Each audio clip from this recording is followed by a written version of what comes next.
Ryan Reynolds here for, I guess, my 100th Mint commercial. No. I mean, honestly, when I started this, I thought I only have to do like 4 of these. I mean, it's unlimited premium wireless for $15 a month. How are there still people paying 2 or 3 times that much? I'm sorry, I shouldn't be victim blaming here.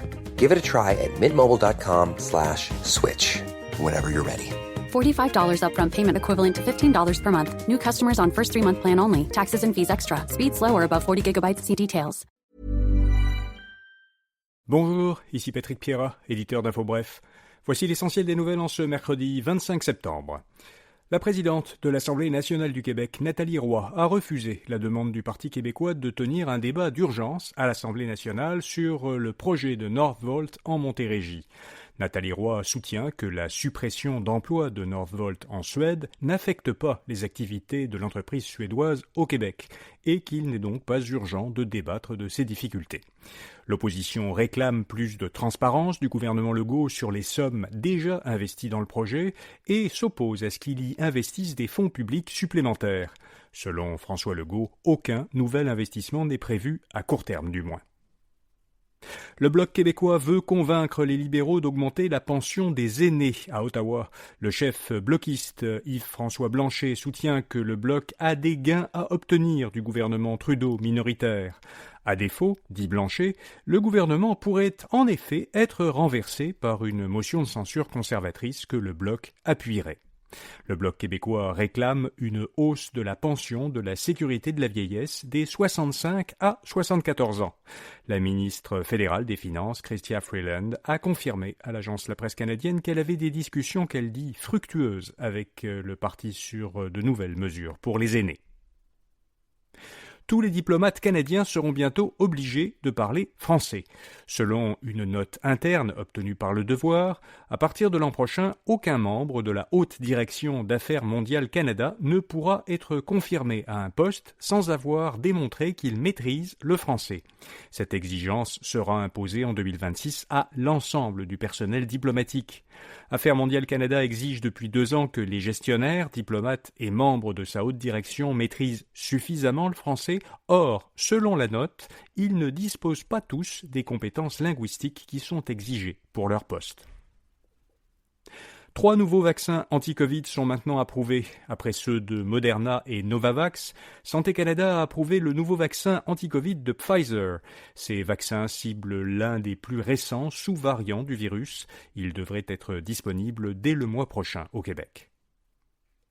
Le gouvernement russe veut interdire la promotion d'un mode de vie sans enfants. Les députés russes examinent un projet de loi qui vise à interdire, sur Internet et dans les médias, films et publicités, ce que le projet appelle la propagande du mouvement sans enfants, en anglais child free. Les personnes reconnues coupables risqueront $6 000 d'amende. L'amende pourra monter à $12 000 pour les fonctionnaires et $72 000 pour les organisations. La loi serait similaire à celle qui est déjà en vigueur contre la promotion de la communauté LGBTQ+. L'une des priorités du président russe Vladimir Poutine est de contrer la crise démographique dans le pays. Les États-Unis interdisent les technologies chinoises dans les voitures et le Canada pourrait suivre. Le gouvernement américain a présenté lundi un projet de loi pour interdire, par souci de sécurité nationale, la circulation aux États-Unis de futurs véhicules connectés qui seraient équipés de logiciels et de composants chinois. Interrogée en conférence de presse sur cette démarche du gouvernement américain, la vice-première ministre du Canada, Chrystia Freeland, a dit que le gouvernement canadien considérait absolument d'imposer des mesures similaires à celles que les États-Unis viennent de prendre. Le Canada a déjà suivi l'exemple des États-Unis en augmentant récemment des droits de douane sur les véhicules électriques chinois. Des économistes de Desjardins s'attendent à ce que la Banque du Canada annonce le mois prochain une baisse de son taux directeur de 0,5 points de pourcentage, après 3 baisses consécutives de 0,25 points. Dans cette hypothèse, le taux directeur descendrait à 3,75%. Les économistes expliquent dans leur rapport que le taux demeure actuellement bien au-dessus d'un niveau considéré comme neutre, alors que l'inflation est redescendue au niveau que cible la Banque du Canada, et que le marché de l'emploi est maintenant à l'équilibre. La moitié des PME canadiennes ont été ciblées par des fraudeurs dans les 12 derniers mois. C'est ce qu'a constaté la Fédération canadienne de l'entreprise indépendante dans un récent sondage auprès de ses membres. Plus une entreprise est grande, plus elle est susceptible d'être victime d'une tentative de fraude, note la Fédération. Les types de fraudes les plus courantes sont les arnaques par courriel et tentatives d'hameçonnage, les arnaques par texto et les arnaques par téléphone. Cineplex a été condamné pour pratiques trompeuses sur son site web. Le tribunal de la concurrence a condamné la chaîne de cinéma ontarienne Cineplex à payer une amende de presque 39 millions de dollars pour indication de prix partiel sur son site internet. Alors, l'indication de prix partiel, ça consiste à proposer des prix peu élevés pour attirer les consommateurs, mais à ajouter ensuite, à la fin, des frais obligatoires, explique le tribunal.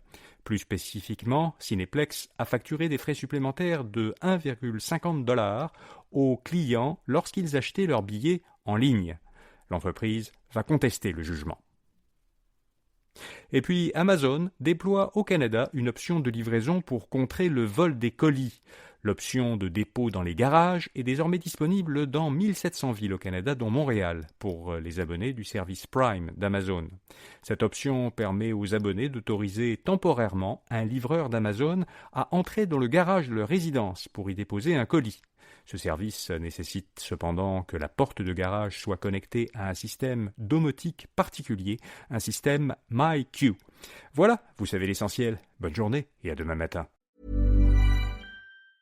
Discover Hydro, the best-kept secret in fitness. Hydro is the state-of-the-art at-home rower that engages 86% of your muscles, delivering the ultimate full-body workout in just 20 minutes. From advanced to beginner, Hydro has over 500 classes, shot worldwide and taught by Olympians and world-class athletes.